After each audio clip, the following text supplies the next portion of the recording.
So let's get it all started. Tonight's moderator is one of the most successful audiobook narrators in the industry. He's won over 40 earphone awards, as well as Audi Awards in 2003 and 2008. He's recorded over 500 audiobooks and been proclaimed a golden voice by Audiophile magazine. He's also been named Narrator of the Year by Publishers Weekly, and as of about a week ago, he officially became a advisory board member of the Don LaFontaine Voiceover Lab. So we're very proud of that. Way to go. So please welcome Mr. Scott Brick. Thanks, sir. Hi, everybody. Welcome. Thank you for joining us. Thank you for joining us here in the audience as well as at home streaming. We appreciate your attendance. We had one of these back in January, and it was, again, very well attended, very well received, and it was a little top-heavy with performers. We were up here, myself, Hillary Huber, and Pat Fraley. We were all sharing kind of our tips about how we narrate. But there's a lot more to audiobooks than just the narrator's job. And you, as new narrators or potential new narrators or grizzled old veterans all looking to meet up with new publishers, you all need to know a few other things as well. We thought the perfect people to share that information with you would be the publishers themselves. So I'd like to introduce you to our esteemed panel. I'm going to go ahead, and even though I'm privileged to call them my peers and my friends, I still work with a script because, I'm a narrator. That's what I do. I read. So, in no particular order, I'd like you to please welcome Jason Ojalvo, Senior Vice President of Content Creation at Audible.com.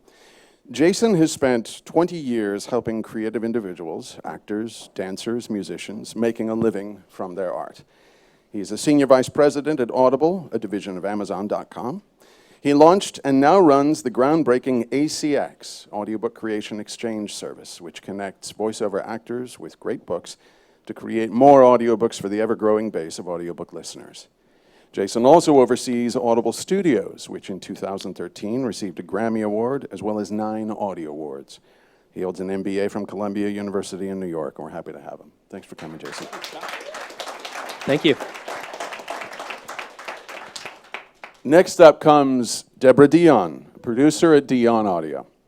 Since 1990, Bob and Deb have produced over 12,000 audiobooks and have had 4 Grammy wins and 11 Grammy nominations for spoken word. They were awarded the 2013 APA, the Audio Publishers Association, Lifetime Achievement Award, and are owners of 9 recording booths in 2 Los Angeles locations, and work with 1,200 actors, 102 editors, and 30 publishers.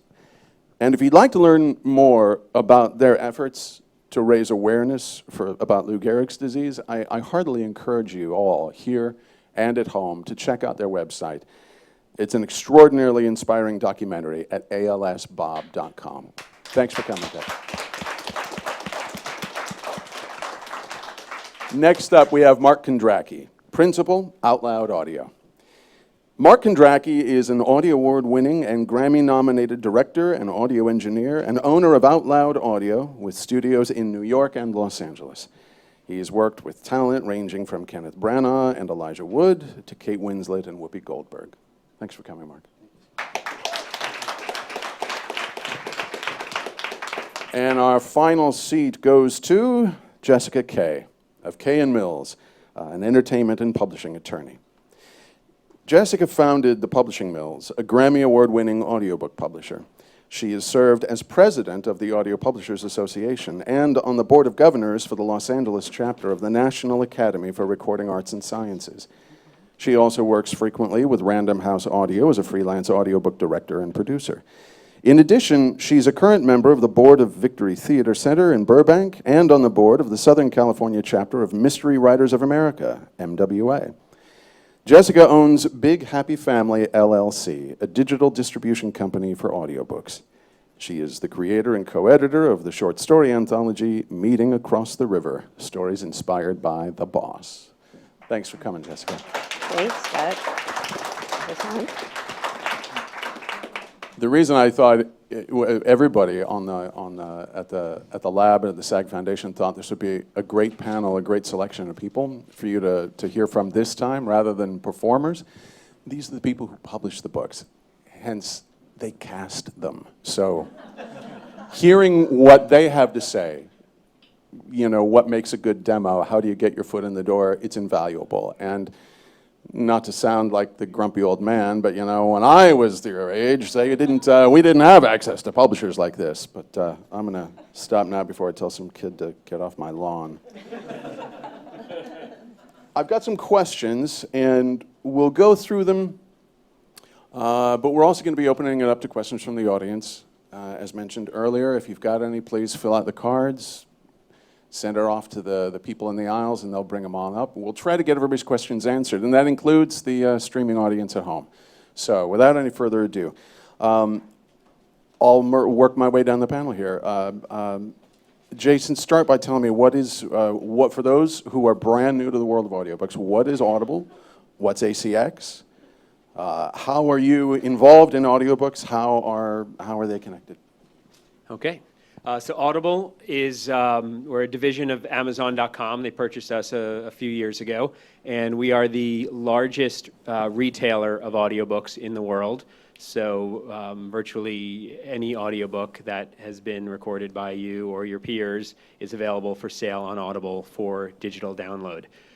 So we sell the audiobooks. We also distribute audiobooks exclusively. We're the exclusive supplier of audiobooks to the iTunes store, and also sell the audiobooks through Amazon as well. So pretty much anywhere where you and your friends and the listeners of audiobooks can purchase an audiobook, it's happening through Audible or our affiliates.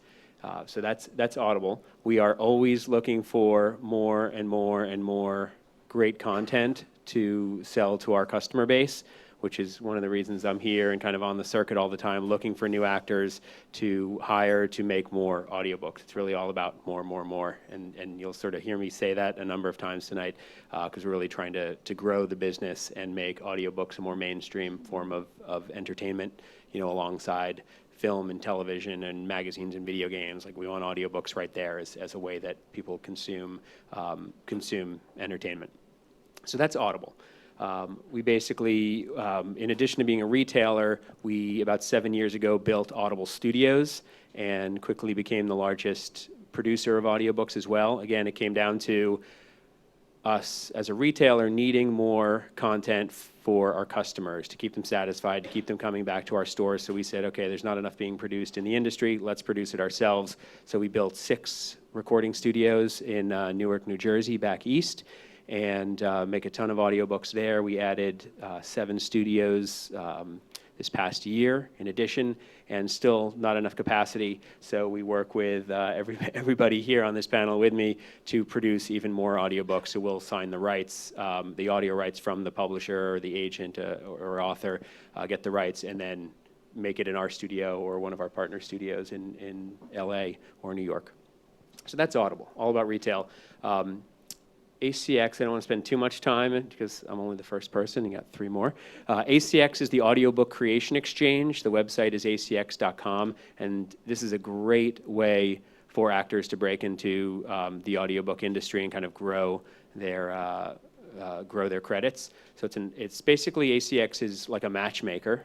It's a no-cost way for actors like yourselves to connect with authors and publishers looking to make audiobooks. So imagine, you know, a matchmaking website, but instead of people trying to make a love connection, it's authors and publishers saying, I need an actor to read, you know, to perform my audiobook. It's a literary connection, is what you're saying. Yes. Okay, got Literary it. love. Yeah. Literary That's love. literary love. There you go. And there's a lot of, I'll talk about later, some of the great, you know, literary love connections that have been made on ACX. But on any given day, there's about 3,000 books seeking a narrator that you can go in and audition for. So there's thousands of opportunities you go on when you go home tonight, and you can start auditioning for projects. And, you know, one of the requirements is that you have a home studio or have access to a studio and someone who can edit it. So you're going to be hired not just as an audiobook actor, but really as as an audiobook producer to deliver a retail-ready audiobook to that author or publisher who posted the book. And anything you create is done sort of through our website, and then you complete it, the author approves it, and then it gets distributed through Audible and its network. So it's kind of a one-stop shop to audition, perform, and get your product distributed. And we'll get into some of the details a little bit later. Great. Deb, tell us about Deyan Audio. Well, we already know that you work with Audible. Whom else do you work with? What services do you provide? You're like a one-stop shop. I mean, Yes, we are a one-stop shop. We work for 30 different publishers. Certainly Audible is our biggest client. I think Audible is everyone's biggest client, actually. Yeah, look closer. Sorry about that. And all the big publishers, big and small, actually work for. And we do everything from casting, hiring actors to read, and we edit, we master, and just do the whole thing. Audiobooks, lots of audiobooks. Yeah. And you do. Are you always open for new people? The reason I ask is not just new narrators, but I have friends of mine who wanted to break in. They wanted to learn more about audiobooks before they tried doing them, and they thought, well, if I want to learn, maybe I can start proofing, and which basically means you just follow along. You listen to the audiobook and you read the text, and you hear the way other narrators do it. And a lot of people I know have done that before they start narrating. I mean, you always open for new people? You always on the lookout for every job, not just narrators, or? I'm always on the lookout for people. In fact, I was so thrilled when I was asked to do this because there are many actors here tonight, I'm hoping.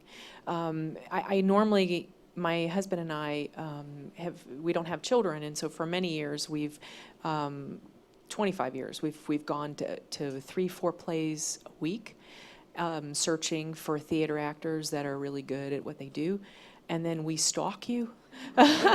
We go up after the play and we say hi.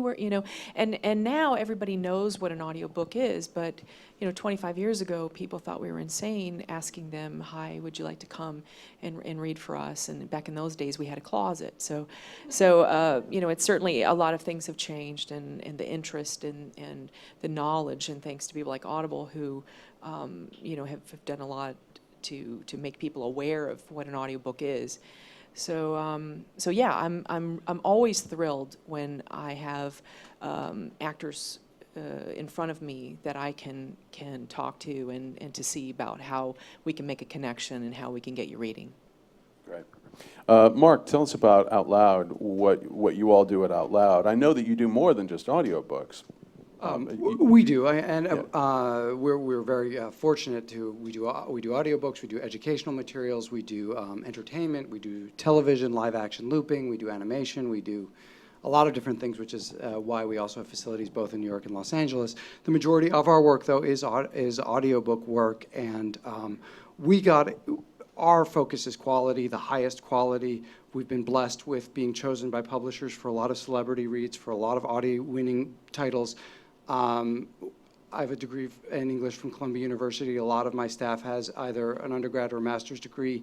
We care very deeply about the quality of the book, and that begins and ends with the actor for me. I mean, we spend a lot of money on building the most beautiful facilities, microphones, et cetera, but it really begins and ends with you. And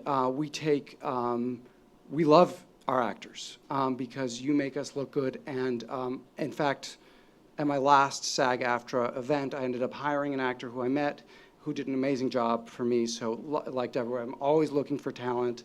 We're always looking to cultivate new talent. It's a wonderful expression of your art form to do an audiobook. I think that if you have the imagination to understand that this is a delivery of a monumental scale where you carry the arc of the story, the arc of the characters.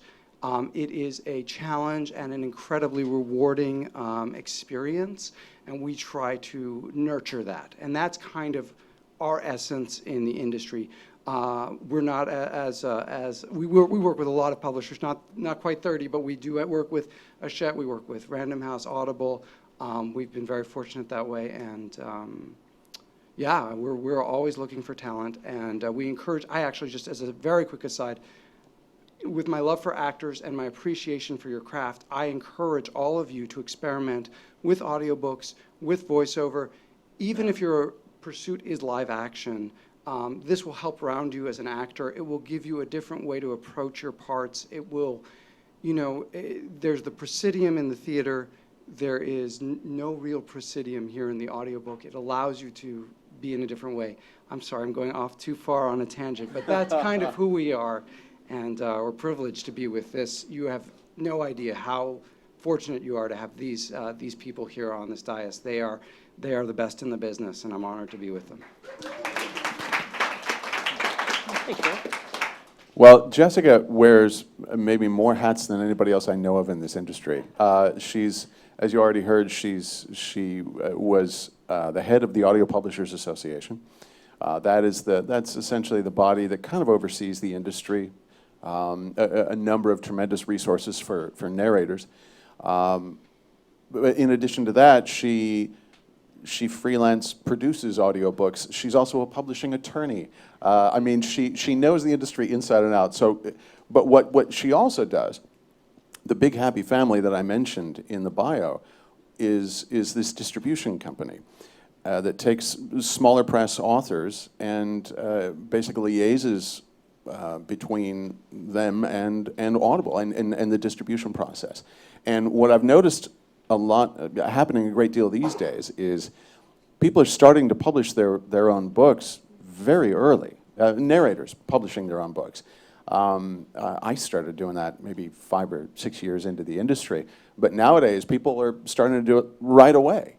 And so Jessica's a great resource for tracking down the rights to certain publications, but also distributing them.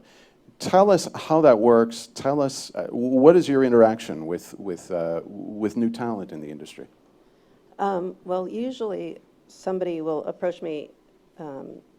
Somehow they'll have heard about us. Usually Google or somebody they know, or sometimes Audible will tell them, or other download sites. And they either have an idea for an audiobook or they've already produced it. If they've already produced it, then I ask them to send me a sample, usually just 3 minutes or 5 minutes, an MP3 by email, so I can listen to it, and then I give them honest feedback, either ready for prime time or not ready for prime time. And if it's not ready, I'll tell them why. Because the state of the art of audiobooks, I don't think it's technically all that challenging, but I'm not a techie, so you guys might disagree.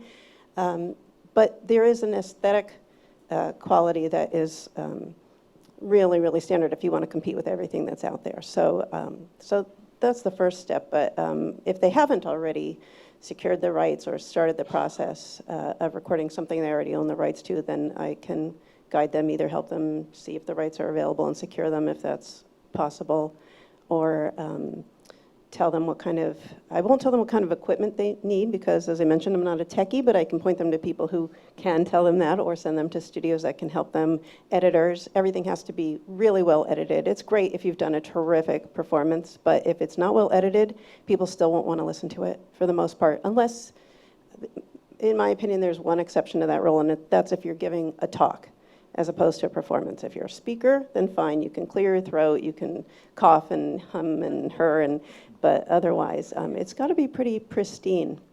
And then if Big Happy Family and the person with the rights comes to an agreement, then we'll distribute it. And that means we'll get it onto sites such as Audible. We work with other companies too. We don't work with hard copy. So somebody mentioned CDs earlier, I think, and I was thinking, CD, I remember my grandparents telling me something about CDs. Yeah. Luddites. We only work with electronic files. Just for a little bit of the history about Big Happy Family, it actually started because of Audible, because this was pre-ACX.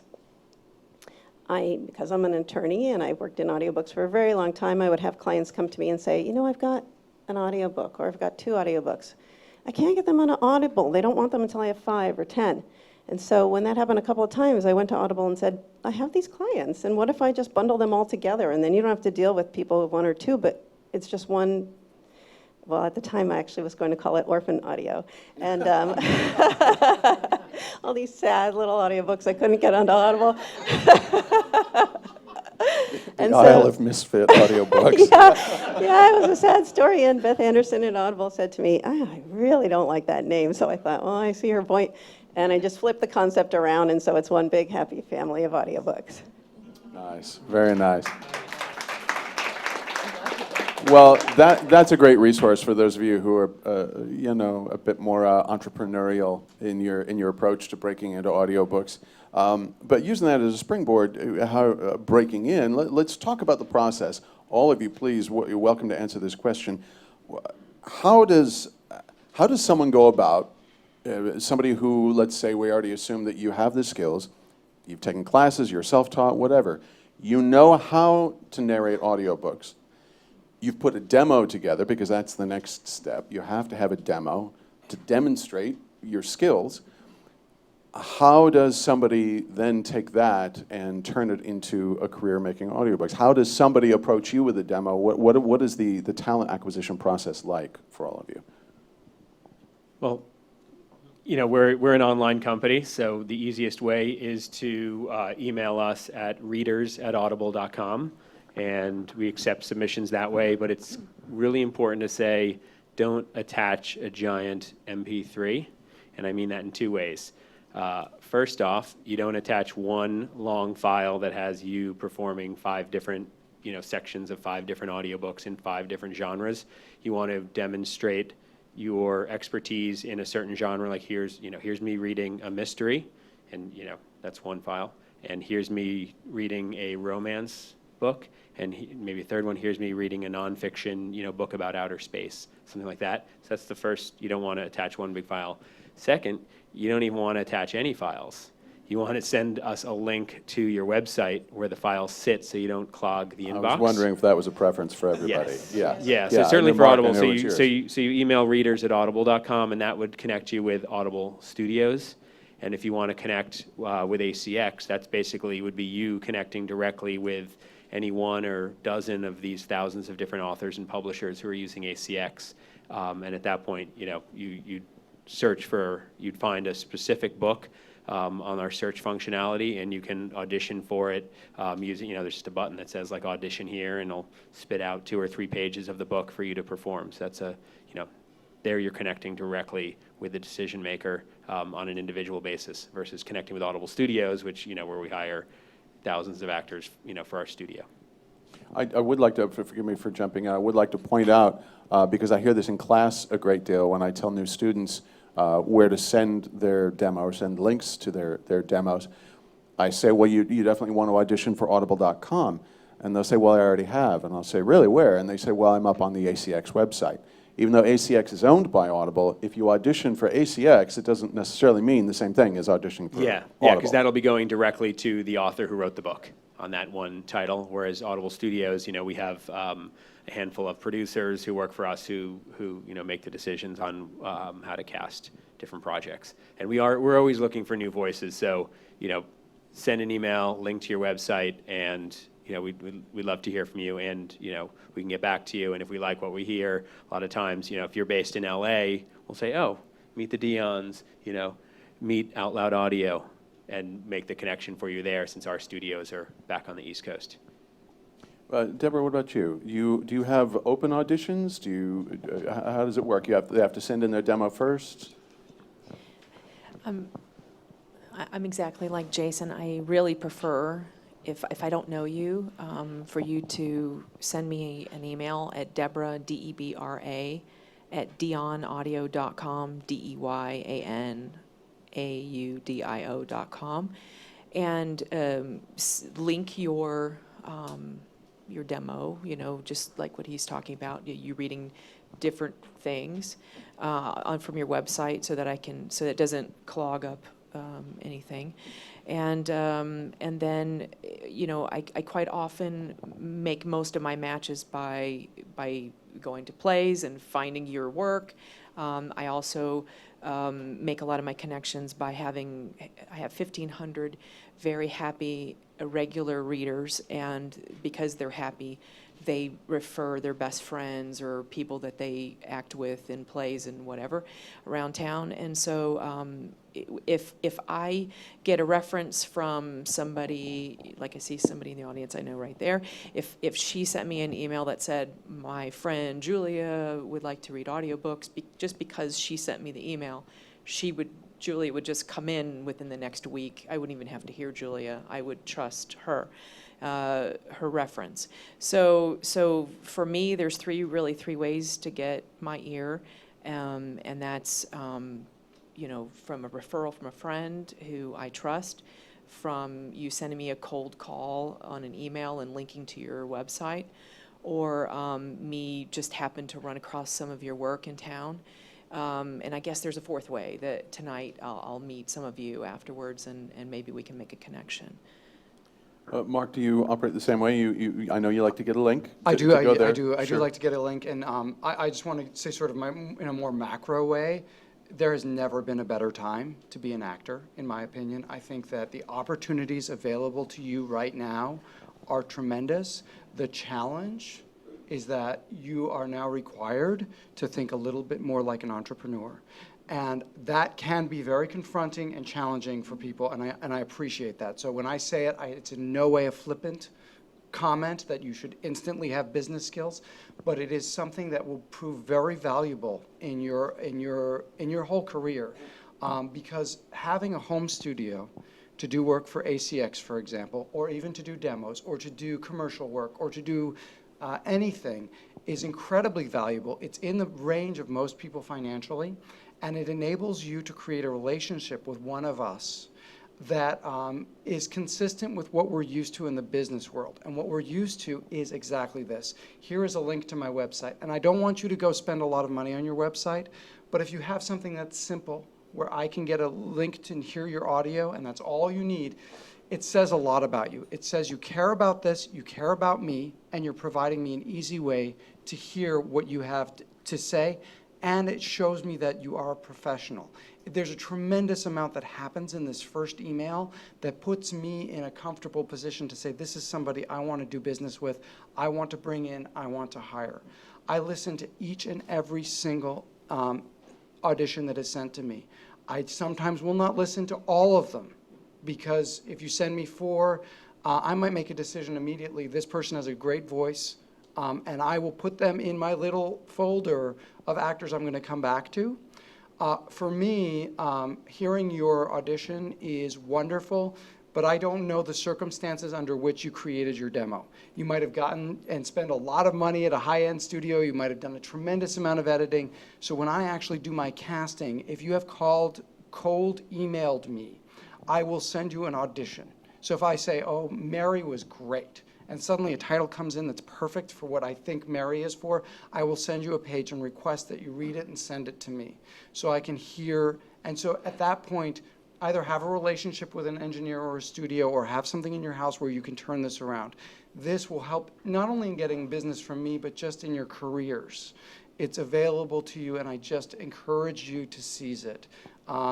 It is daunting to many, and to many it seems over daunting, but I encourage you to look at it and see how you can surmount it, because it will give you access. It will give you access to things like ACX, and it enables us to have a relationship where I feel like I'm going to, because we are paying great rates through what we've been negotiated with the union, and as I said before, this work begins and ends with the talent. And the better the talent, the more they get hired. As Debra said, she has a list of talent that she likes to use. Talent who's great gets hired with frequency, and part of it is your presentation. Jessica, I don't know how often you deal with auditions. Right. Do you listen to demos? Do you ever have I'm sorry, Scott. occasion to hire new talent?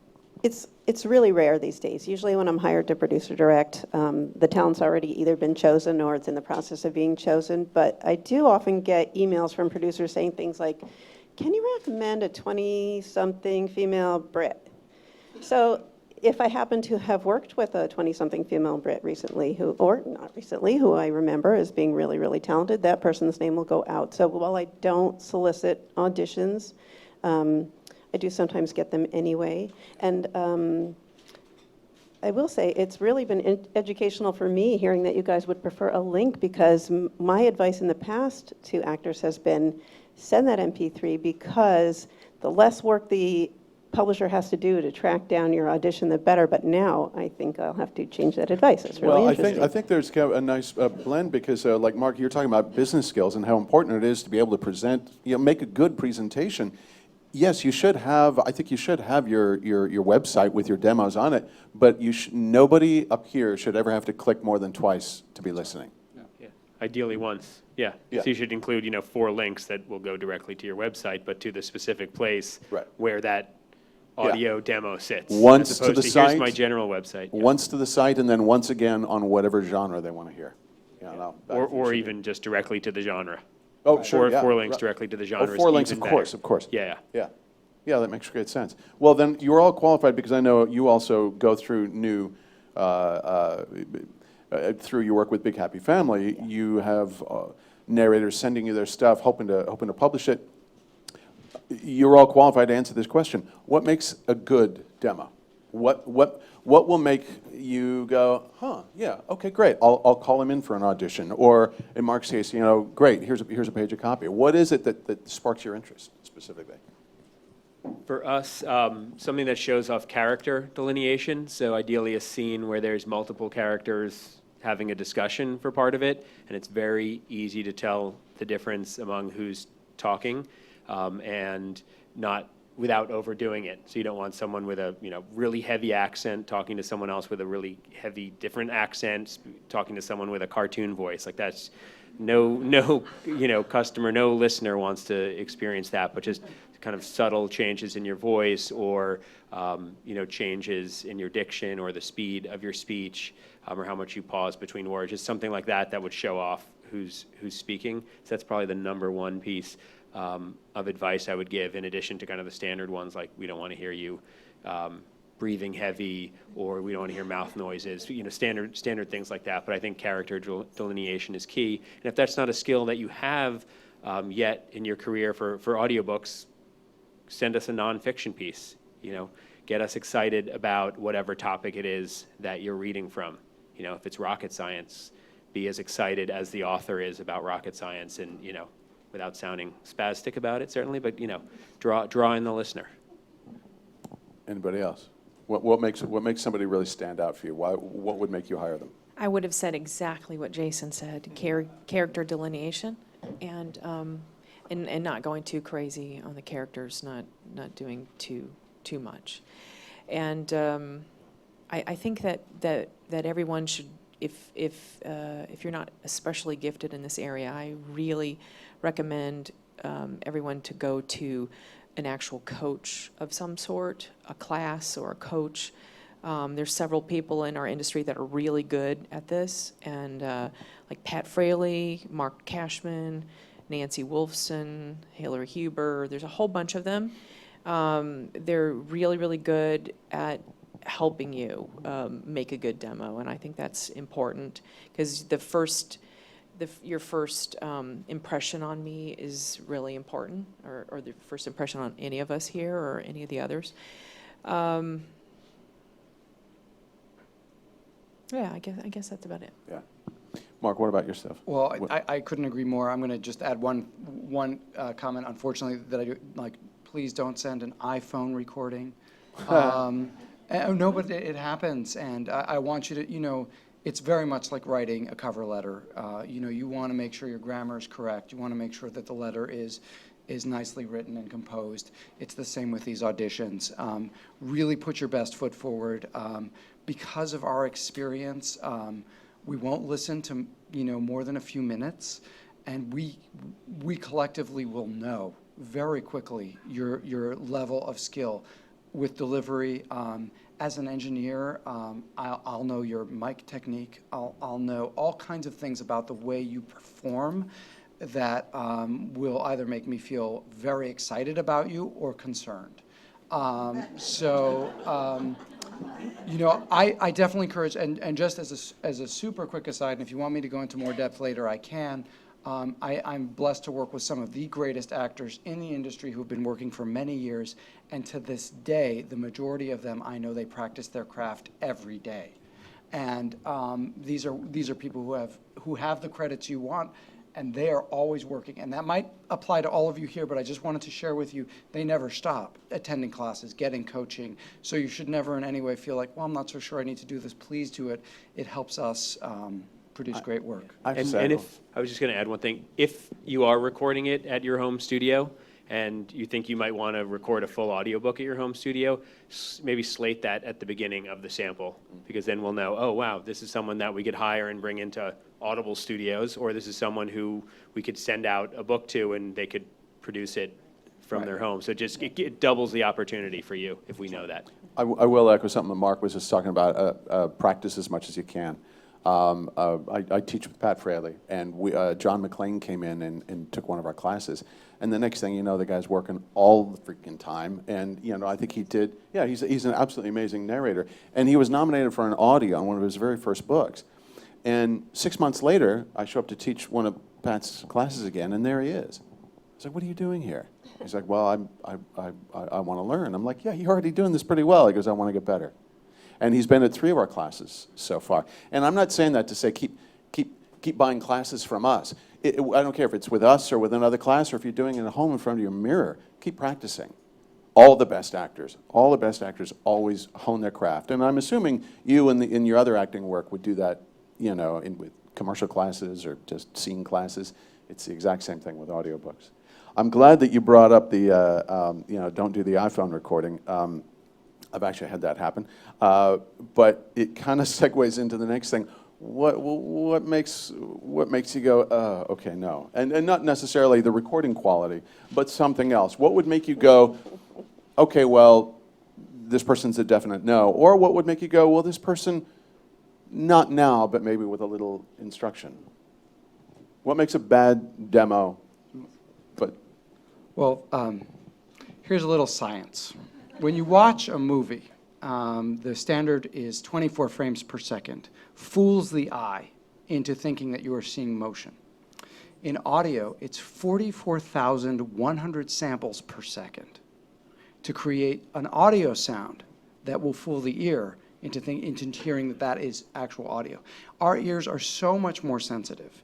And just to give the quick analogy to the movies, an audience will sit through bad video cuts, but they will not sit through bad audio cuts.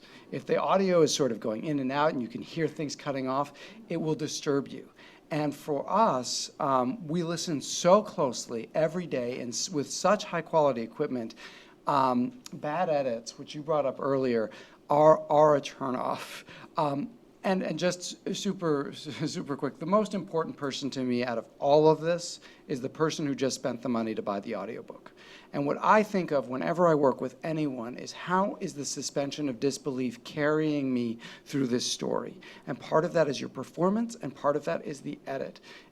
Is it continuous? Am I pulled along? Or did that cartoon voice suddenly make me lose interest? Did that edit in the middle of a breath, or that loss of the S make me feel like, you know, I lost the train?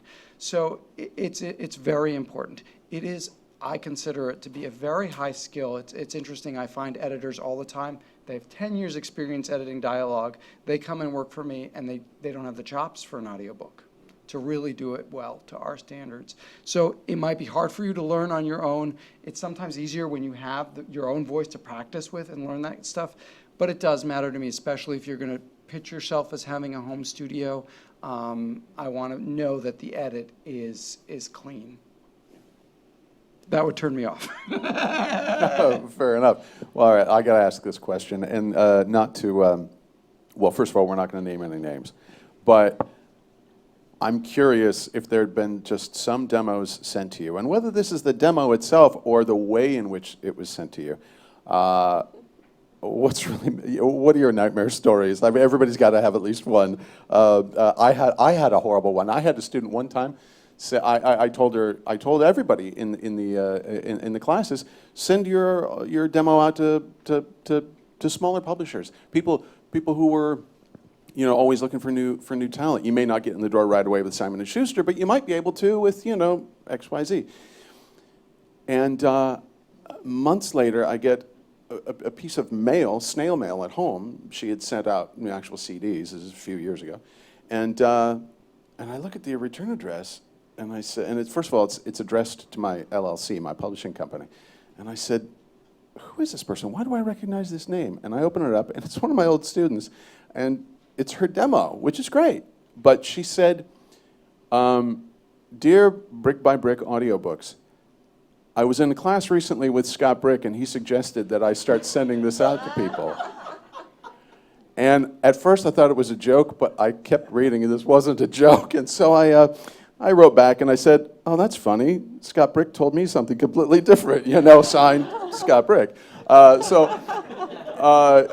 People make mistakes. And again, not to mock anybody, but just so that you all know what not to do. What are some of the ones that really make you shake your head, roll your eyes?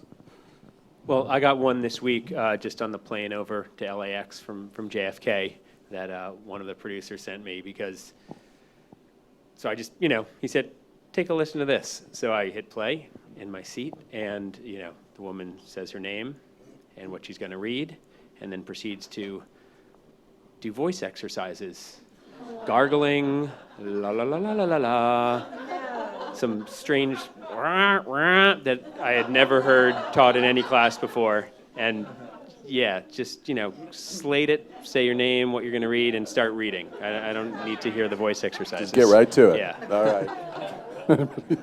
Anybody else? Top that. There's just nothing else to say.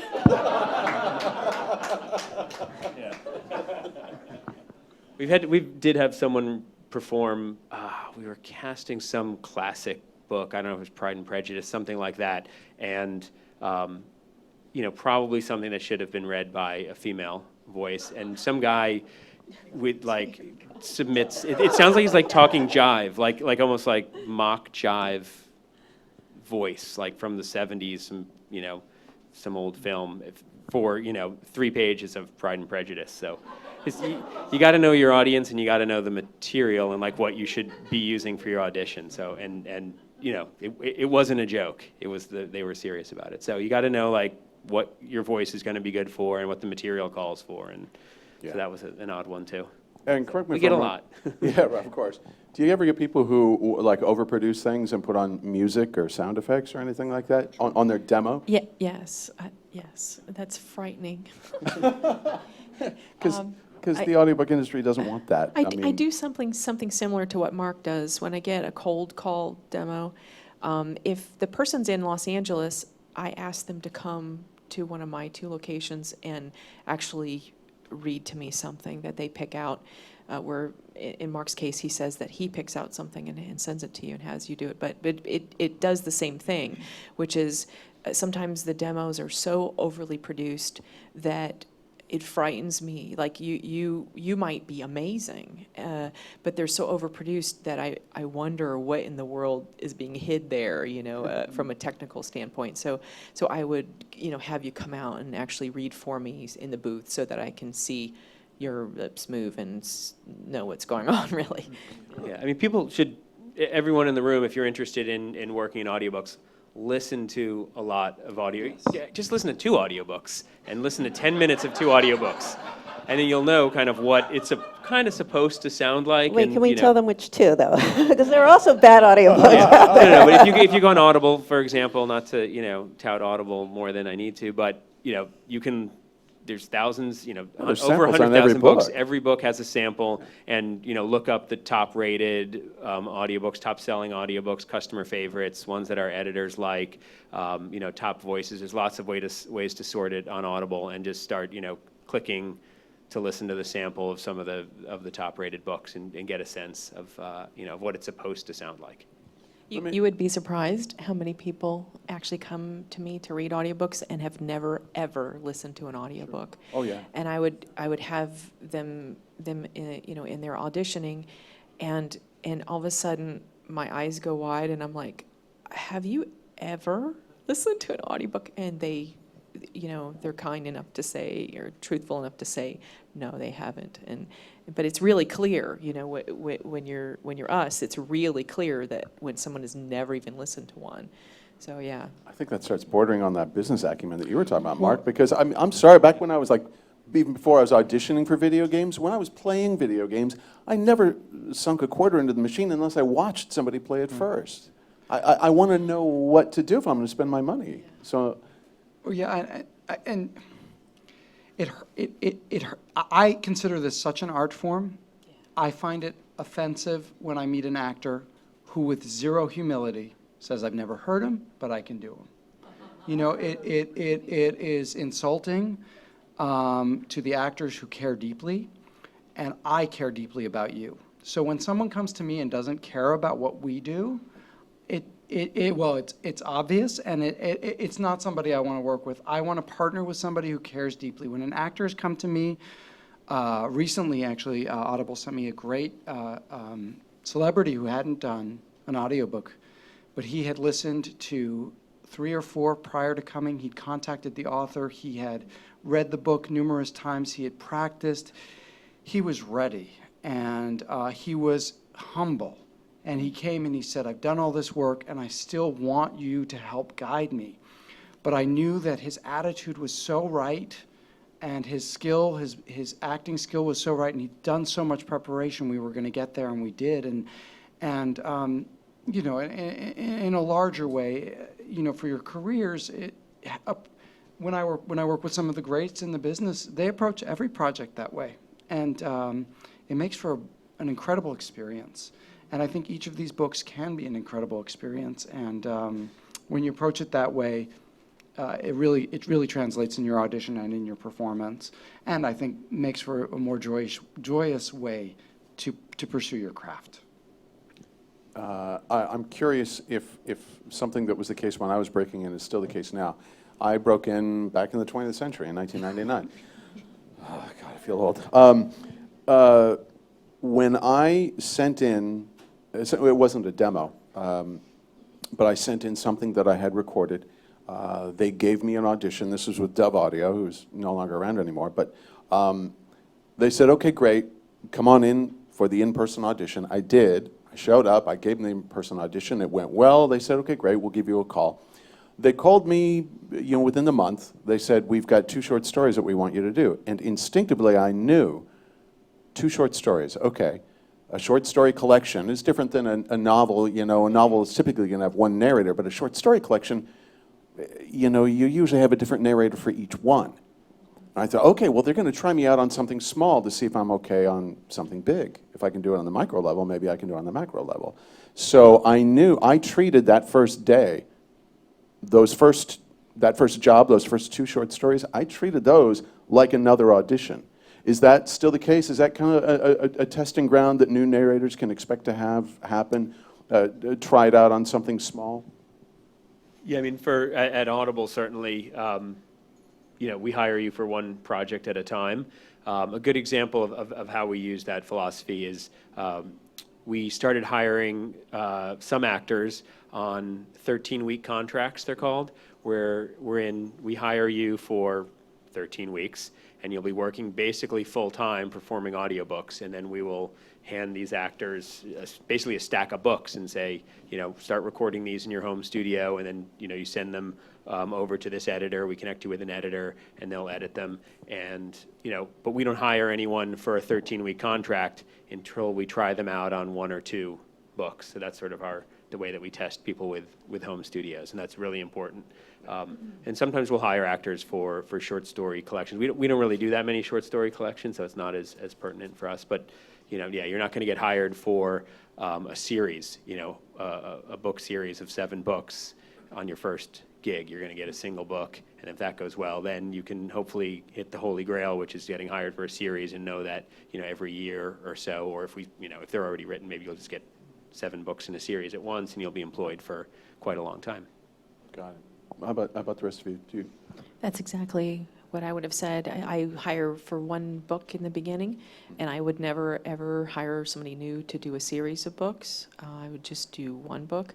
And I would definitely never hire anybody to do short stories in a collection, because I'm incredibly concerned that when I get a collection of, where I need to hire 6 different people or 20 different people, I'm very concerned about them all being even as far as their talent is concerned, so that one person doesn't stick out like a sore thumb. So the person that hired Scott for these 2 small stories must have saw in him the greatness that sits here, because I know those people that cast in that company back then, and I can tell you that they would be concerned, like I am, that you would hire actors that are evenly talented, so that, it doesn't go wonk, wonk, when you listen to a collection. Yeah. Yeah, Pat Fraley always says nobody wants to hear 12 hours of Al Pacino. This is way too much of this, and you can't deal with 12 hours of this either. You have to, everybody has to be, yeah.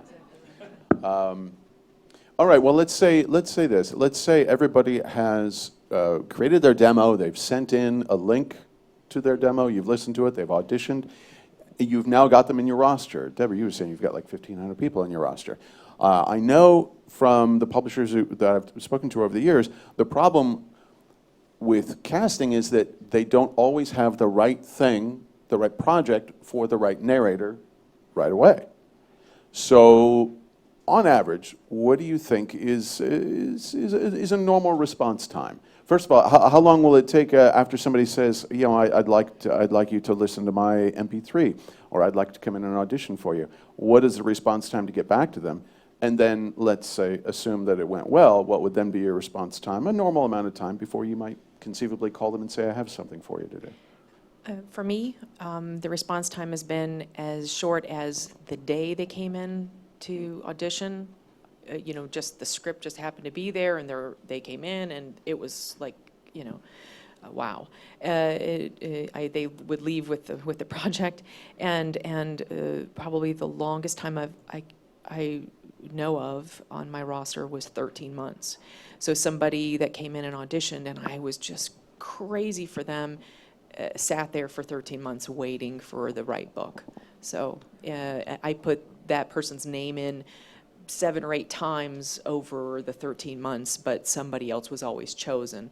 And that's another part of this that Mark and I are dealing with, and that's as producers, the person choosing you we might be your point of entry into this world, and if we choose you, we put you forward to the next person, which is publisher, and then the publisher goes, oh yeah, and they want 3 people to be put forward for the same job, and then the publisher, in their group of department, they might have 3 or 4 decision makers, and they've all picked their favorites, or their favorite out of the 3, and then that casting link goes to the author, and maybe the author is a big author, and maybe they really have the choice of who to hire rather than the publisher. So it could just be, anything. Just because I fell in love with this person, they could have waited 13 months because maybe all the other decision makers didn't line up with my thoughts. So. Yeah, I mean, for us, it's similar. I think it ranges from 1 day to, I think we maybe had a 3-year period before we hired somebody. And it's important. This reminds me about the demo. It's important to show off what makes you unique as well. So if you can do any interesting accents, or you lived abroad, or you were born abroad, for example, and you have a great Scottish brogue, or can do a lot of words in Chinese, or your father was a doctor and so a lot of medical terminology, let us know that either in one of the demos you send, or in your email, because that would get you put in, as you said, gets put in a folder. We have special folders and places to mark different actors' expertise. And if you were to come in and audition at Audible Studios, you'd be able to mark all that off, different expertise you have, different voices you can do. And a lot of times that's what gets you hired, because it's a book that takes, the protagonist travels over to Japan, and then we'll say, wow, who's an actor who either speaks fluent Japanese or lived in Japan or has some kind of expertise in that, and we can search the database and say, oh yeah, there's one. And then you get hired, and it may be 3 years later, but we don't forget who you are. It's all in the computer. That's exactly what we do. When we sign you up, we have a Let's Get Started form, and we have 15 questions or so about where you were born, where your parents were born, what languages you speak, what moves you, what would you love to read if you could read that, if you could choose your own book, what would it be, medical knowledge, or maybe you speak Japanese, all these things will be revealed on that Let's Get Started email. And then it's literally typed into our database, and then every time we have a script that requires 5 different things, that this person speaks Japanese or whatever, whatever, we type those 5 things in, and then it will pull up your name like that, and that's one way that you'll get a book. So yeah, absolutely. And don't just say that you can do something, show us that you can do it. Just be like, I can speak. And I don't remember if you were with us when we do a lot of actor training workshops at top drama schools, and we were at UCLA a couple years ago. Sure. And, one of the kids wrote, he did Indian accents. And so we're sitting there in the chairs, the students up on stage, and we're out in the audience saying, he reads the, I think it was a science fiction piece. We said, okay, that character there, give him an Indian accent. And, some students would go, oh, I wrote it, but I don't really, he went right into it. And a few weeks later, Audible did a deal with Penguin based in India. So we had to do a bunch of books, and he got hired a lot. Right? Oh, that's yeah. great. That's awesome. That's Speakers, great. as we know, and now he's done a ton of work in the industry now, and we just, he happened to write it on his sheet, and we were auditioning him and tested him on it, and then he got a ton of work from this deal that we happened to do a few weeks later. I have exactly the opposite story.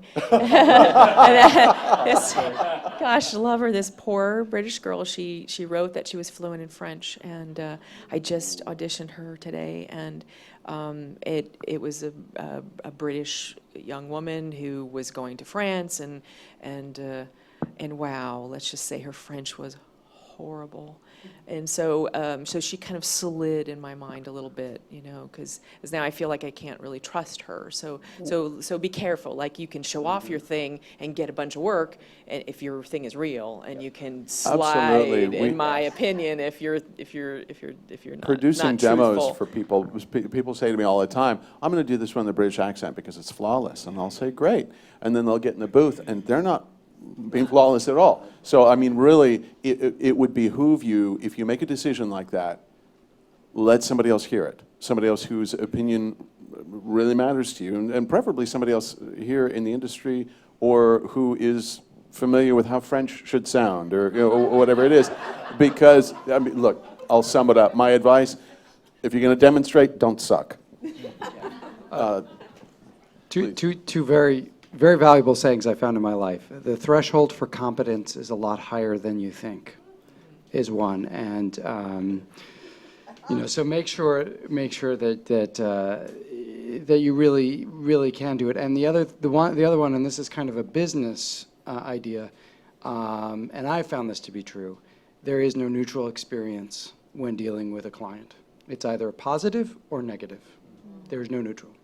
So you want to make sure that every time you reach out and touch one of us, or anyone that you work with, and I mean that in the digital way, that it is a positive, experience, and be honest. And I would also encourage, Scott said something that is a full seminar's worth of speaking about, but embrace who you are. Really, that's what's special about you, and that is what we're looking for. We're looking for unique. We're looking for unique voices, and it's easy to compare and say, I'm not Scott Brick, but there is a Scott Brick, we have him, we need you. So embrace that, discover that, it helps with class, and share that. and that will lead you along some wonderful roads. An experience I have in class so often. It happened with my girlfriend once. People will do a reading and they'll, it'll be good, but as was said up here earlier, good is great, but excellent will work a lot. And so that's what you want to strive for.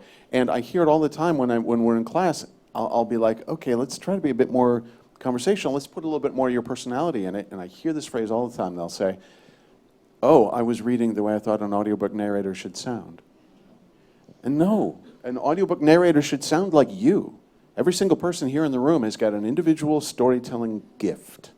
It's not just a skill, it's a gift. You've all got a way with words. There is something that makes you uniquely you, and it's appropriate to put that in the reading of an audiobook. I'm curious, getting back just for a moment about the submission, the audition, getting brought in. You were saying that you've had to go 13 months before casting somebody. Knowing that new narrators are, if you're like me, like I was when I was brand new, I wasn't comfortable marketing myself, and I'm not comfortable with the hard sell. I also know some people aren't comfortable with being approached with the hard sell. So let's say, I think of Paul Michael. He's a brilliant narrator, but when he auditioned for Random House, they kept him waiting for 2 years. And it wasn't a matter they didn't want him. They knew right away, that very day, no, we want to cast him. But they didn't have the right job. So finally, 2 years later, they said, oh, I think we've got the right book for you. It's called The Da Vinci Code. So, fortunately, there's a good third act to this story. But during those 2 years, Paul was left wondering, well, what the hell am I supposed to do? Is he supposed to call every month? I think that would get old really quick. What would, all of you, please, what would be your preference? If somebody, let's say you just didn't have the right thing right away, it was in the middle of those 13 months, how do you prefer the people interact with you to remind you, hey, I'm still out here? Well, for Audible Studios, the best bet is, once you've contacted us originally, is to get on ACX, start auditioning, and, to be honest, win some projects on ACX, get audiobooks in the Audible store, and have them be good, have them get good ratings, because that's what Audible Studios will look at, and will say, if you send in a demo and you don't hear back, and, I'd say you could contact us again maybe 6 months later and say, hey, I'm different than I was 6 months ago. I've since done 3 audiobook projects. Check them out in your store, and I've been getting good reviews and ratings on them, and Audible Studios will take a listen. So there's tons of work to go around for actors on ACX. So it's a great proving ground. Again, you need to either have a home studio or have access to your neighbor's home studio to get it done. But it's worth doing, because that's what Audible Studios will look at, unless you come into unless you come in for audition and just blow us away and we have a project for you. There's so much work on ACX. We figure it's kind of, you got to be an entrepreneur in this business. You got to have some hustle. So show us that you can win a project and perform well and get great reviews. Go ahead. What about the rest of you? How would you prefer? I think Jason is right in when you've worked for other people, you may be on my roster, but you might have worked for Mark. And if you shot me an email that said, hey, I just did this great job for Mark, and here's a link to the sample of it, which is on audible.com, I would be reminded of you again, and I would listen to your sample, and I would go, boy, good job, Mark. These people, this lady is great, and happy that she's working. I think the thing that I would caution you against, and that's, I had a couple different people that I just literally had to take off my acting site this year because they were really, really aggressive, and kind of accusing, I'm on your site and I haven't been hired in 5 months, so, what's the deal, and, this kind of thing. I think that just as people, we just need to be patient with one another and realize that everything doesn't come instantly. And I know that you guys don't realize how many times I'm putting your name up for a job, because why would I inform you of that? I just select 3 people that I think are good for a particular job, and and the decision is just out of my hands. So in some ways, I'm able to choose people, and in some other times I'm not. And so I think that people just have to realize that we're all doing our best. We didn't come to a seminar tonight to reject you, to meet you and put you on our site and then just to keep you hanging for a year or however long. I came with the intention to meet you and to find the uniqueness in you, which I can connect to an audiobook, and I can hire you, and we can both do a nice project together, and we can both make a living. So the fact that you guys all came, I feel in a way like we're preaching to the crowd, to the choir. Apologize. That the fact that you guys all came and spent your Friday evening with us learning about this means that you're not going to make any of the errors that we laughed about tonight. You're not those people that didn't listen to books in advance of trying to get into the market. You sign up for classes because you're the kind of people that are here in a class. So I think you guys are all going to do really well. You're going to do really well, and if you keep your spirits up and your hope up. That's the best thing you can do when you're writing to any of us is to be cheerful and say, happy holidays, Deborah. It's me, Eric, or whatever. I'm just checking in with you, and I would appreciate that kind of letter much more than, why, Absolutely, and the hustle is very impressive to me. You come back to me and you say, "Hey, I got 6 titles on ACX. I did a book with Debra.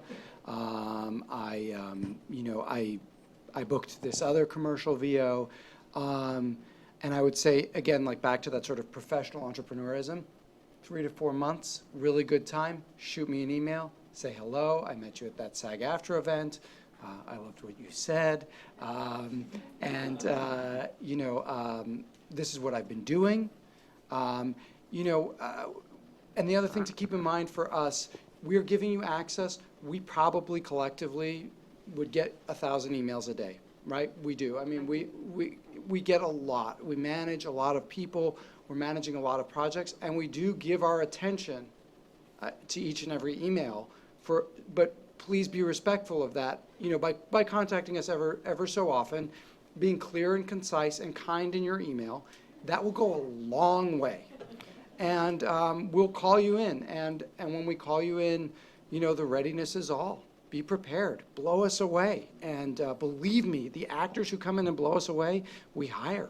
And unfortunately, it does sometimes take 13 months, but we are your advocates because it helps us. It makes us look good.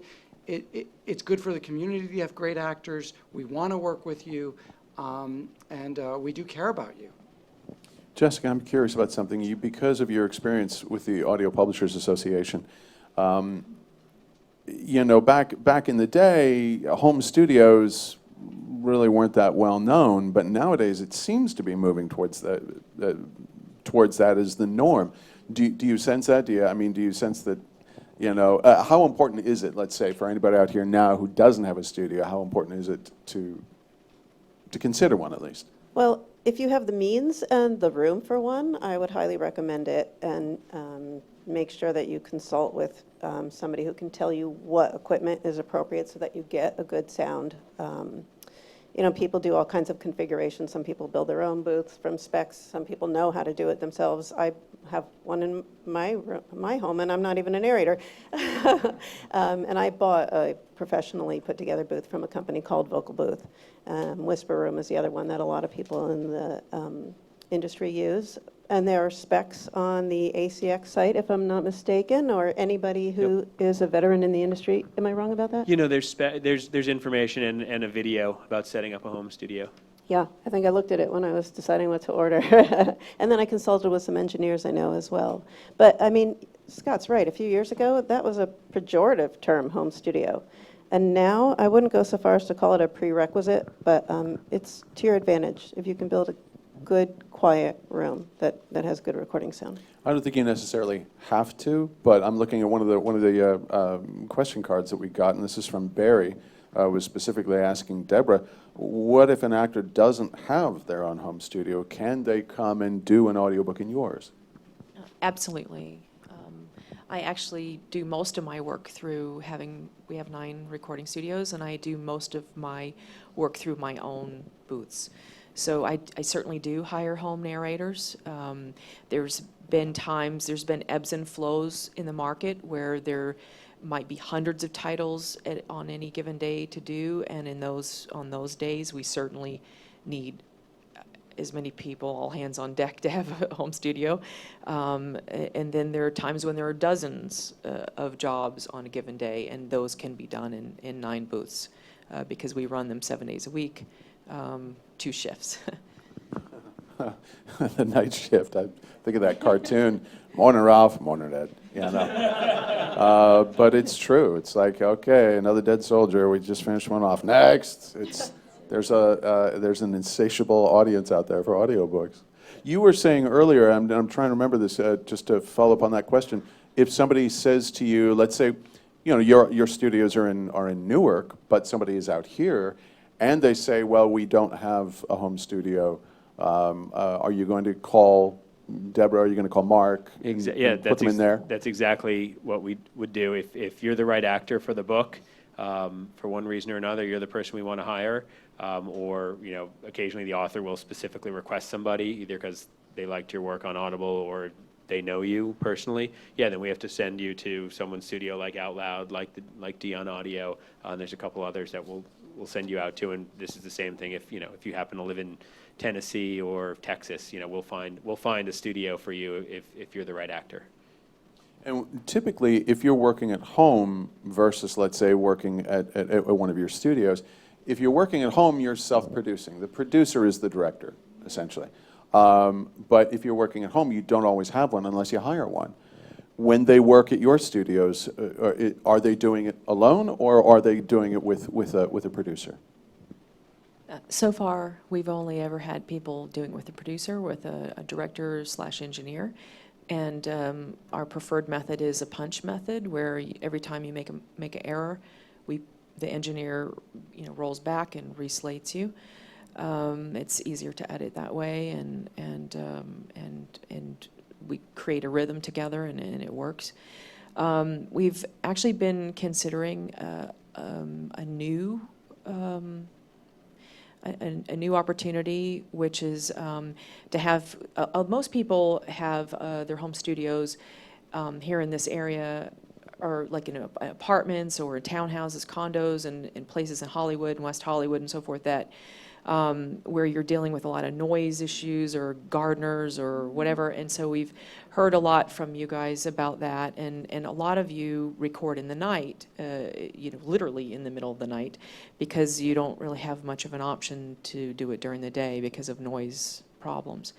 So we've been thinking at our studio about the possibility of having people record in the night that would normally be recording in your own home studios in the night, to, number one, to maybe offer somebody who doesn't have their own home studio a chance to try it, a chance to see if you have night stamina, a chance to see if you like the work before you spend some thousands of dollars buying equipment and so forth.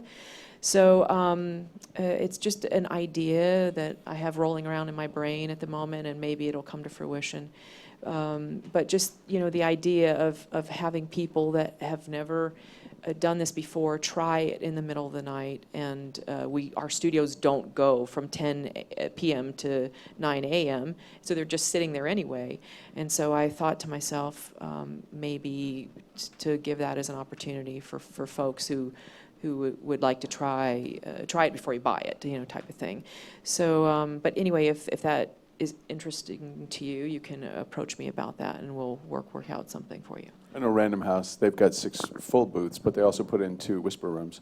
And we call them the isolation chamber, because they work with, typically you work with a producer if you go to somebody else's studio, but sometimes some studios now are starting to offer you that option, which is great, because some people prefer working alone. the advice I always give people is if you're wondering if audiobooks are for you, and I got this from another narrator. I can't say it was even my idea, but it's, look, go to a library or go to a bookstore and grab something at random. Close your eyes, spin around so you don't even know what section you're in. Reach out gingerly, hopefully at a book, and grab something and take it home and sit in your closet. Sit in a small room and don't look for the good part. Start at the beginning. Start with chapter 1 and read for 6 hours.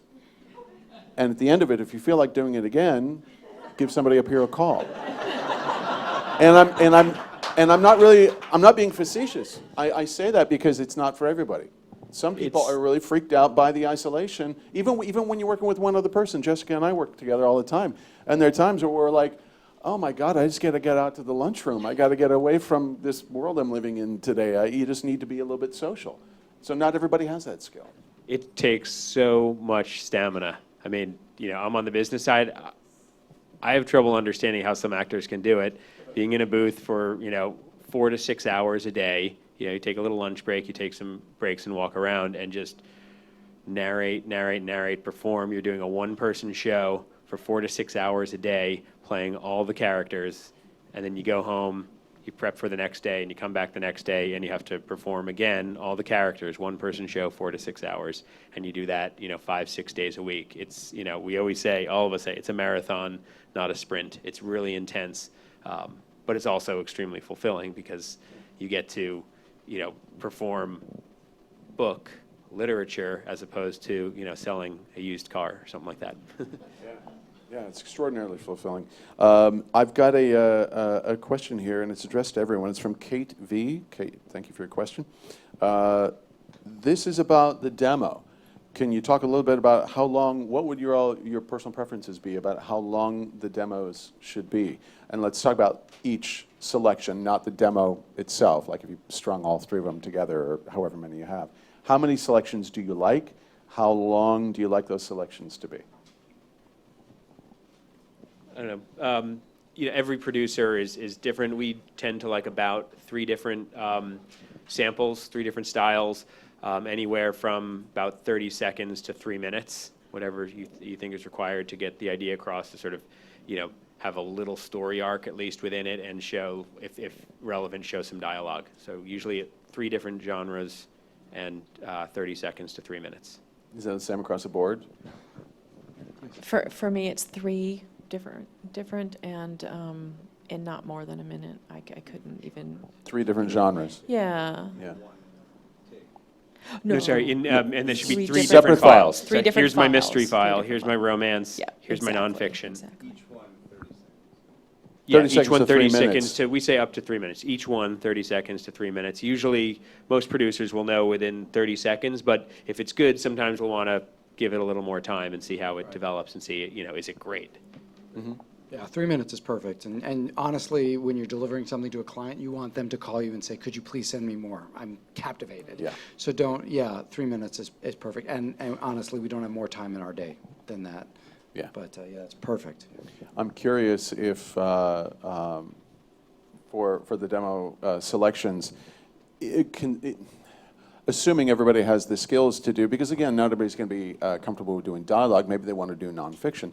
But even within that constraint, if they're only going to do nonfiction, should the 3 genres that they're choosing from kind of complement one another?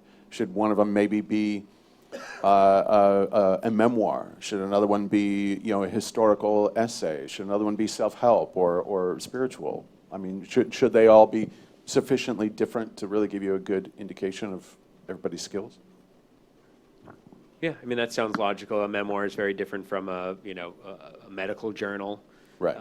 Yeah, It's also first-person narrative versus third-person narrative, so it's, yeah, it would no, sound... that's a good point. And first-person narrative, even though it may be nonfiction, you're doing some serious acting in that as well. Usually, I mean, usually there's some kind of emotional arc, which is the reason the person is writing the story and wants to tell the story to the world. So, to me, a memoir is nonfiction, but it's closer to performance than again something that's a little more dry, some science textbook type of project. For me, I want to hear what makes your heart beat, and that's the reason why when you live in LA, I'll have you come in and read a couple pages of something that you prepared, that you brought, because I really just want to, what stirs you, and that's going to come across for me in your, so, if I were you, if I were picking what to read, I would pick something that really stirs you. I'm so glad to hear you say that, because I've been telling people that for years, that when they say, okay, great, I know I want to do mystery, but what mystery should I read? I always say, pick your favorite. Because I don't know that anybody who's ever going to hear it will go, that's her favorite book. But in audiobooks, subtlety plays. And if you're passionate about it, it really makes your heart race. If it makes your heart sing, then I think that does, it comes is conveyed. across. It just comes Yeah. across. Okay, great. Well, I haven't been giving everybody a bum steer for years. That's good to know. Another question about the demo, and this is about the website that you were suggesting that it be posted on. Does the website have to be their own individual's website, or can it be, voices.com, Voice123, SoundCloud? That's fine. Yeah. That's all absolutely good. fine. And you can use ACX as well. ACX allows you to post an unlimited number of samples and tag them based on, the genre and accents you use in it. So that works well. And SoundCloud is great. I'm sorry. Yeah, SoundCloud. Okay. SoundCloud is great because you can do one page, 4 samples. I can see them. I can see the length of the waveform, which is nice. If I want to jump ahead, and I can see that in that part maybe there is a dialogue section, because like the Matrix, I can look at waveforms and see where the book is. It's a wonderful tool, and it's free, and it's very easy to use. So I definitely suggest for people who are interested. Yeah. I also see some veterans out here that I hire, and I would say to you, rather than the new ones, I would say to you to, if you were to get my attention, you'd send me your Audible link.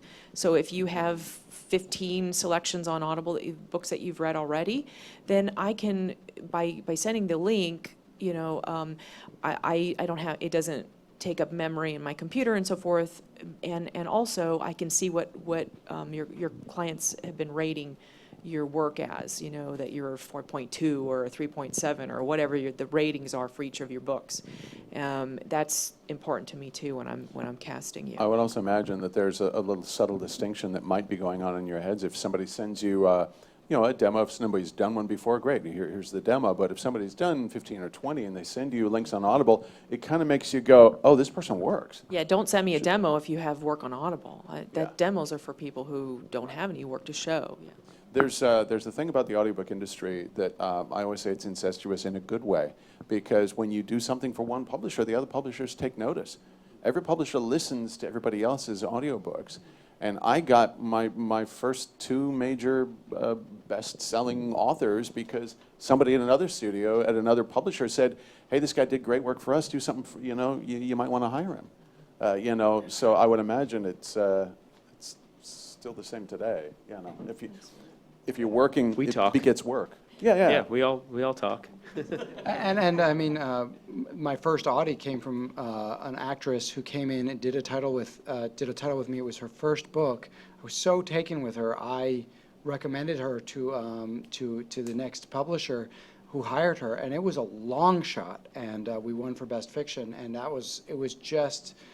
So we do, and we are hungry for talent. So when we find it, we really do. We do try to leverage it. Yeah, I mean, and we really are hungry for talent. I mean, I mentioned before that, Scott and I have gone out and done a lot of classes at top drama schools across the country. We're really looking for more actors. If you audition on ACX, the success ratio is really high. I think you'd be hard pressed to come up with another acting gig where your chance of winning a project is so high, I can't give the exact number, but it's in the single digits. So you only have to audition. On average, an author will only listen to a certain number of actors before they choose one, and that's in the single digits. So you have a pretty good shot if you're a good actor in terms of getting work. And that's not to say, I mean, there are some projects where 100 actors might audition for the same book, but then there's others where there's a half dozen who will audition. So your chance is really good. Mike had a question about ACX, saying what happens specifically to the audio once it's uploaded to ACX? The final audio, is it post-processed? Is it mulled over? Is it checked? Is it scrutinized?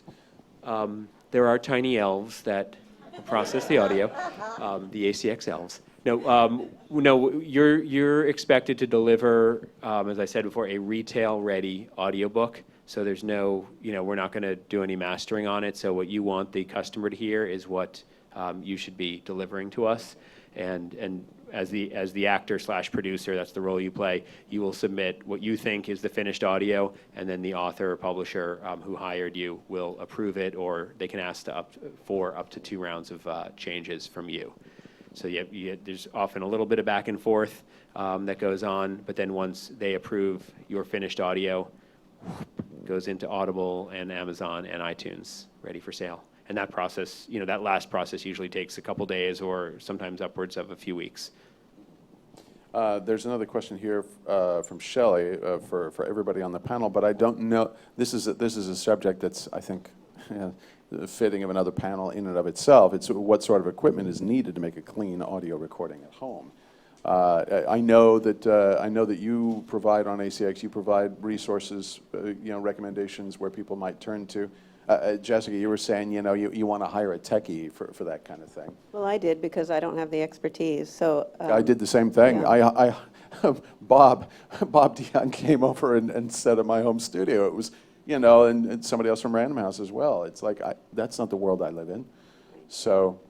Yeah, I mean, we don't want to get into all the details here, but it's, there's different levels of microphones, some more affordable, some really fancy and expensive. I'd say start somewhere, in the middle, maybe even on the lower end, just to, get your feet wet and don't spend too much until you're going to win a lot of work. And then, most actors will work with Pro Tools, which is, I think, $150 to get that software. You can also get, for free, you can get Audacity, which is probably what most actors on ACX use. For example, they start with the free program Audacity, and then when they know they're getting good at this, they move up to Pro Tools. Yeah, then you upgrade. Yeah, Same thing or with Adobe microphone. Audition. Some people use that as well. Right. There's another great resource for if you want to find out what equipment you should be looking at. There's a show, eWabs, EWABS. If you do a Google search, I don't know if it's ewabs.com, but if you do a search on Google for eWabs, they're 2 tech heads. George, one of them, put together the Don LaFontaine voiceover lab here on this floor. So they're the people that you really want to be turning to. People always ask me, what's the right mic? And I said, well, I haven't seen your studio. Microphones are different in every studio. I mean, I have at Random House, they usually use a Sennheiser, and I brought one home. They loaned me one, and I brought it home to my home studio, which is essentially, it's underneath my stairs. Yeah, I know, I'm Harry Potter. But it's a very tiny space, and Random House is a big space. And it sounded terrible. It's just the acoustics weren't right. So it's going to be a lot of trial and error, a lot of hit and miss, but don't let it daunt you. It will pay off. There is another question that I had, and it is that, this is from Cindy, for anybody on the panel. Is there a market for, and is anybody doing daily newspapers or periodicals? And do you all delve into that? Yeah, we do at Audible. We have the Wall Street Journal and the New York Times daily, kind of a shortened, condensed version of those papers. And there are now some apps that have come out that have kind of daily content for listeners. And obviously there's things like podcasts that come out daily or weekly. So there's a lot of spoken word audio out there. There's a lot of spoken word audio opportunities. Certainly for Audible, and most of us on this panel, we're focused on audiobooks mostly, and especially in terms of hiring actors like yourselves. What about, let's talk about the genres that people work the most in. What would be good genres for everybody out here in the audience to practice with, for men and women? What are the ones that, that tend to work a lot? What sells best on Audible, and that's, that means we make more books because they're selling better. Mystery, science fiction, romance, I'd say would be the 3 biggest. We're the audiobook producer for Harlequin, so we have a ton of romances and some erotica coming through the door.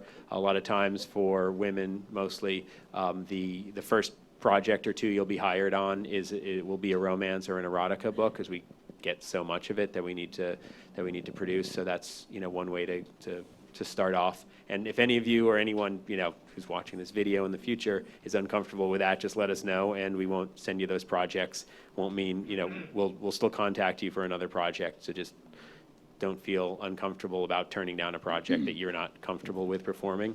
And we see that on ACX a lot as well, where an author will post their romance book, 3 pages that are somewhat innocuous, and then they'll send the entire, they'll hire an actor, send the full book to the actor, and the actor will go, ooh, whoa, this got a little hotter and heavier than those 3 pages, and that happens sometimes, and send it back and say thanks but no thanks, and go back on and audition for other projects. So it's just the reality. I don't write the stuff. Are you sure you don't have a nom de plume? You're not putting the content out there? Okay, sorry, Deb. Since most of you are new, I would highly suggest that you make some pseudonyms for different categories or genres of books. We do an awful lot of work for Scholastic and Harper Teen, Harper Children, a lot of, for small.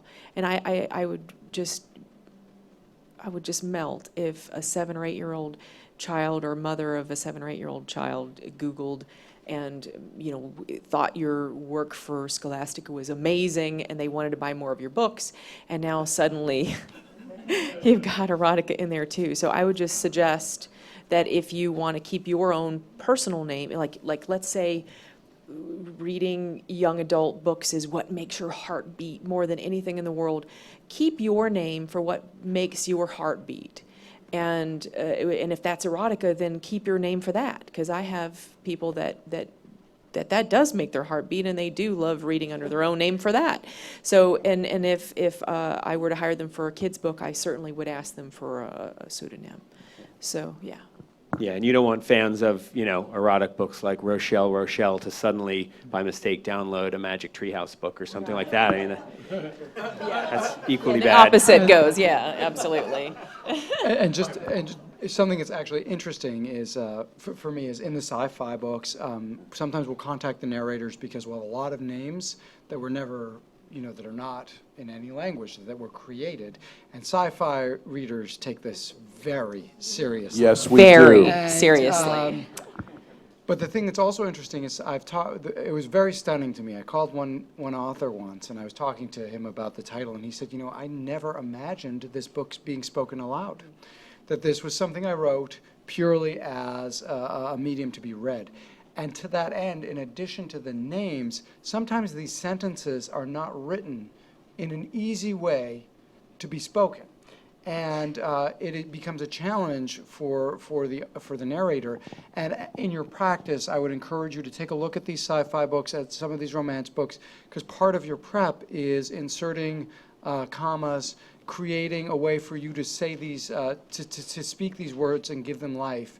And because they are so frequently used, especially the romance and the sci-fi books, just a quick like a little homework assignment. That's a great tip when you've got a word, and it's whether you're in a sci-fi book and you have to say something in Chekhovsa, like in the Dune universe, or if you're just stumbling over a word like isthmus, whatever it is, whatever makes you stumble, slow down. Yeah. Work in a comma, work in a little pause. Sound a little professorial as you're saying it. It gives you the opportunity to, catch my breath, and then attack it fresh.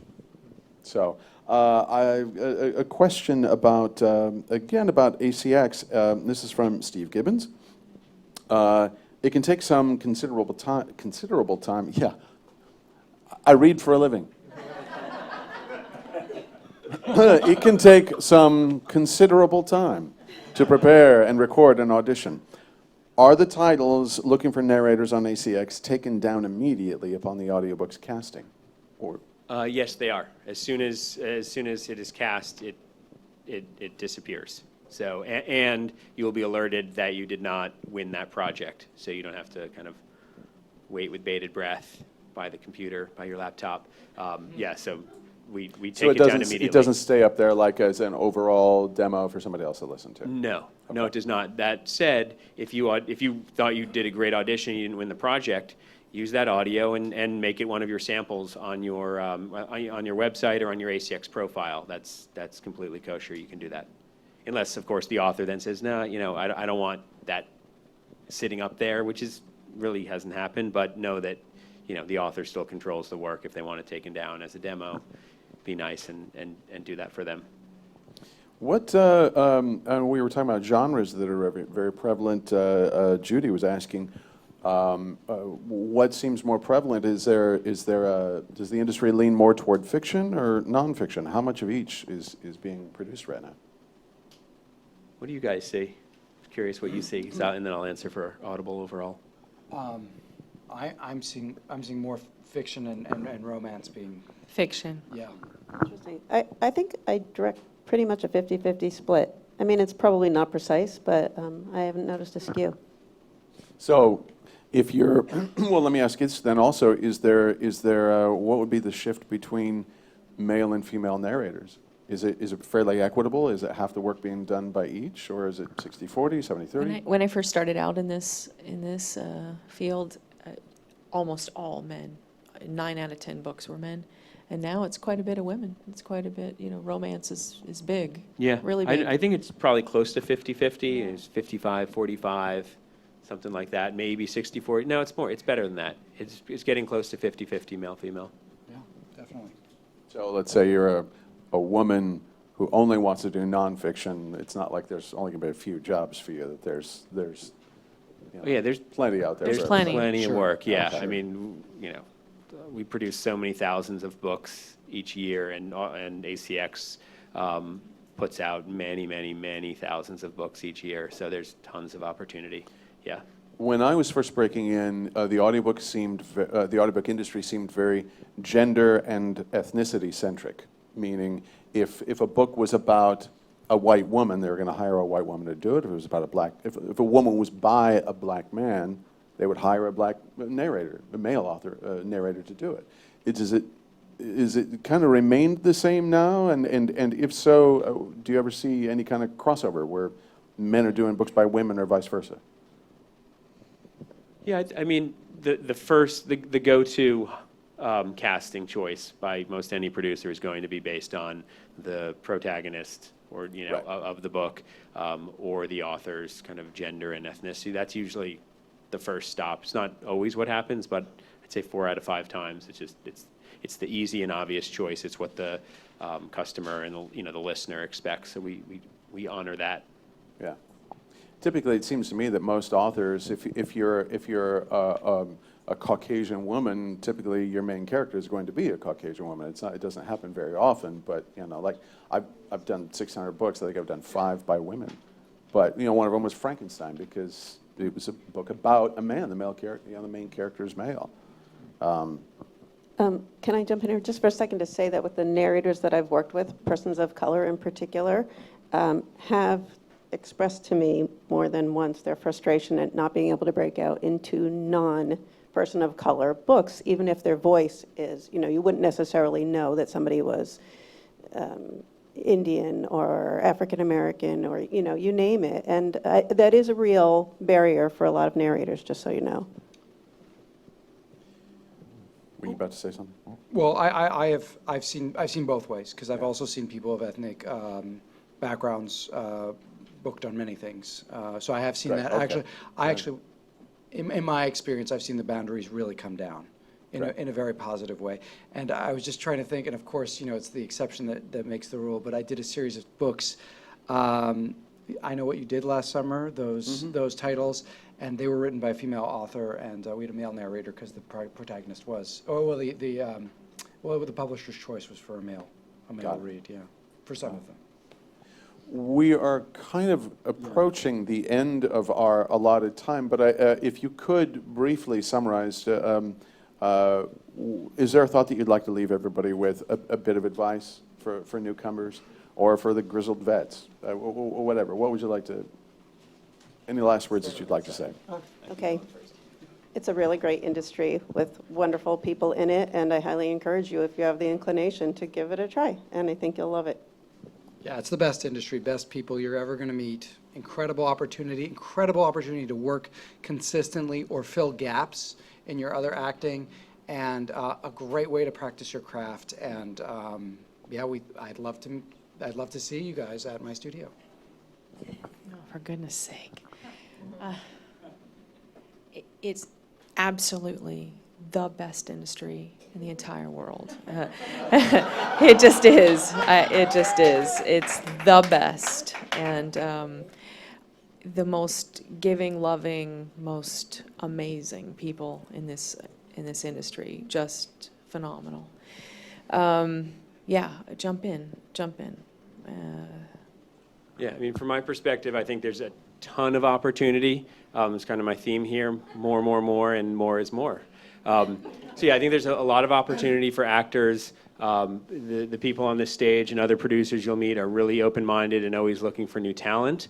As Mark mentioned, it's a great form of acting that you can kind of slot in between other projects, between your touring productions, film, TV, commercial work. If you have a couple weeks in the middle, try to perform an audiobook. If you are, if you're an actor and you're pregnant and you want to work at home and you have a home studio, boom, that's, you get a couple of extra months that you can be hired, because it doesn't matter, what you look like. There's no hair and makeup, we should mention. You're at your home studio. It's real easy. It's all about your voice and what you're conveying to the listener. So I think that's important. And I encourage everyone to check out acx.com and sort of learn about the industry and learn about all the opportunities there as well, because that's a good way to break in. And again, that's a great way that you can kind of fill in gaps in your career. And then, maybe you'll become like, someone like Scott, who becomes a full-time audiobook narrator, and that's the focus, as opposed to just something that's, a gap filler. But either way, we're happy to have you with open arms. We welcome you. And if the Thanks, everyone. A tiny bit of advice that I would leave you with is that, as the panelists were saying earlier, there's never been a better time to be an actor, especially in this business. Pat Fraley always tells people, the only other time it's been like this in the history of performance is maybe in 1912, when the flickers were kind of coming to national prominence, and you had people literally walking out onto the sidewalk and saying, you look like you'd be good in pictures, come on in and be a star. There's a lot of work out there, and there's enough to go around for everybody. So get your feet wet, jump in, and keep this in mind. If you're coming from another avenue of voiceover, or if you're coming from just film and TV, commercials, video games, whatever, remember this. This isn't the entertainment industry, it's the publishing industry. They just hire entertainers. And the reason I mention that is because in the entertainment industry, we all tend to treat one another like it's it's business. Well, it is. It is a business. But you treat one another like it's a business transaction. At least quite often that's where we get treated. In audiobooks, it's not like that. I always encourage people, treat the people that you're going to interact with like family, because they'll treat you the same way. Thank you. Thank you for to the union for making this available to all of us. Thank you all for attending. Thank you all for being union supporters. Give them a hand.